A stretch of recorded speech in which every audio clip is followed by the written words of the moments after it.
ಕಾರಿಂಜದ ಬೆಟ್ಟದ ಮೇಲಿರುವ ಕಾರಿಂಜೇಶ್ವರ ದೇವಸ್ಥಾನವು ಸಮುದ್ರ ಮಟ್ಟದಿಂದ ಸುಮಾರು 1600 ಅಡಿ ಎತ್ತರದಲ್ಲಿದೆ.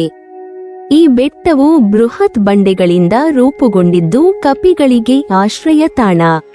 ದೂರದಿಂದ ವೀಕ್ಷಿಸಿದಾಗ ಏಕಶಿಲಾ ಬೆಟ್ಟದಂತೆ ಭಾಸವಾಗುವ ಇಲ್ಲಿ ಶಿವ ಮತ್ತು ಪಾರ್ವತಿಗೆ ಪ್ರತ್ಯೇಕ ದೇವಸ್ಥಾನವಿರುವುದು ವೈಶಿಷ್ಟ್ಯ.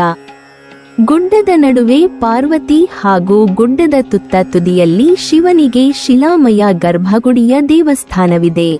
ಇದು ಧಾರ್ಮಿಕವಾಗಿ 4 ಯುಗಗಳಲ್ಲಿ ವಿವಿಧ ಹೆಸರುಗಳಿಂದ ಅಸ್ತಿತ್ವದಲ್ಲಿತ್ತು ಮತ್ತು ಭೂ ಕೈಲಾಸ ಎಂಬ ಪ್ರತೀತಿಯನ್ನು ಕೂಡ ಹೊಂದಿದೆ. ಈ ಕ್ಷೇತ್ರವನ್ನು ಕೃತ ಯುಗದಲ್ಲಿ ರೌದ್ರಗಿರಿ, ತ್ರೇತಾಯುಗದಲ್ಲಿ ಗಜೇಂದ್ರಗಿರಿ, ದ್ವಾಪರದಲ್ಲಿ ಭೀಮಶೈಲವೆಂದು ಕರೆಯುತ್ತಿದ್ದರೆಂಬ ಐತಿಹ್ಯವಿದೆ. ಇಡೀ ಬೆಟ್ಟ ಪ್ರದೇಶ ಸುಮಾರು 25 ಎಕರೆ ಜಾಗದಲ್ಲಿ ವ್ಯಾಪಿಸಿದೆ.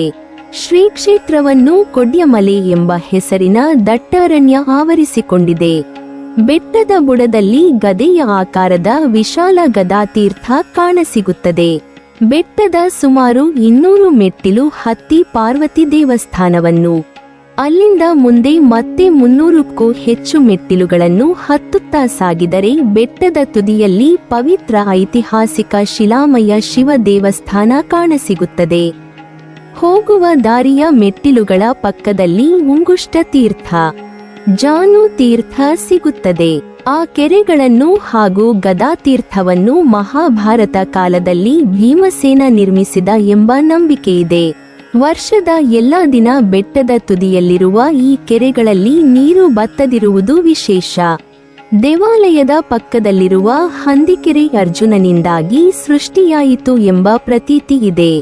ಬೆಟ್ಟದ ತುದಿಯಲ್ಲಿರುವ ಶಿವ ದೇವಸ್ಥಾನದ ಬಲಭಾಗದಲ್ಲಿ ಸತ್ಯ ಪ್ರಮಾಣ ಮಾಡುತ್ತಿದ್ದ ಸೀತಾದೇವಿ ಪ್ರಮಾಣ ಕಲ್ಲು ಇದೆ. ಸತ್ಯವಂತರಾಗಿದ್ದರೆ ಒಂದು ಕಲ್ಲಿನಿಂದ ಇನ್ನೊಂದು ಕಲ್ಲಿನ ಮೇಲೆ ಹಾರಲು ಆಗುತ್ತದೆ. ಒಂದು ವೇಳೆ ಮಾತು ಸುಳ್ಳಾದರೆ ಹಾರಲಾಗದೆ ಬೆಟ್ಟದಿಂದ ಕೆಳಗೆ ಬಿದ್ದು ಸಾಯುತ್ತಾರೆ ಎನ್ನುವ ಪ್ರತೀತಿ ಇದೆ. ಮಹಾಪೂಜೆಯ ಬಳಿಕ ವಾನರ ಸೇನೆಗೆ ನೈವೇದ್ಯ ನೀಡುವುದು ಇಲ್ಲಿನ ವಿಶೇಷ. ಪ್ರತಿ ವರ್ಷದ ಭೀಮನ ಅಮಾವಾಸ್ಯೆಯಂದು ಸಹಸ್ರಾರು ಭಕ್ತವೃಂದ ಇಲ್ಲಿಗೆ ಆಗಮಿಸಿ ತೀರ್ಥ ಸ್ನಾನ ಮಾಡುತ್ತಾರೆ.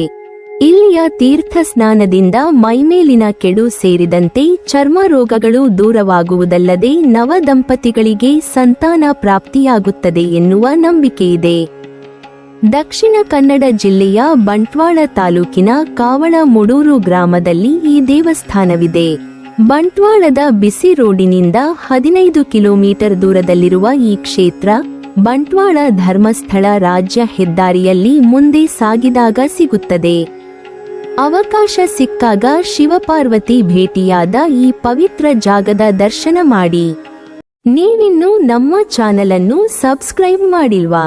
ಹಾಗಾದರೆ ಈ ಕೂಡಲೇ ನಮ್ಮ ಇತಿಹಾಸ ದರ್ಶನ ಚಾನೆಲ್ ಅನ್ನು ಸಬ್ಸ್ಕ್ರೈಬ್ ಮಾಡಿ ಮತ್ತು ಪಕ್ಕದಲ್ಲಿರುವ ಬೆಲ್ ಐಕಾನ್ ಅನ್ನು ಪ್ರೆಸ್ ಮಾಡಿದರೆ ನಮ್ಮ ಹೊಸ ವಿಡಿಯೋಗಳನ್ನು ನೋಡಬಹುದು.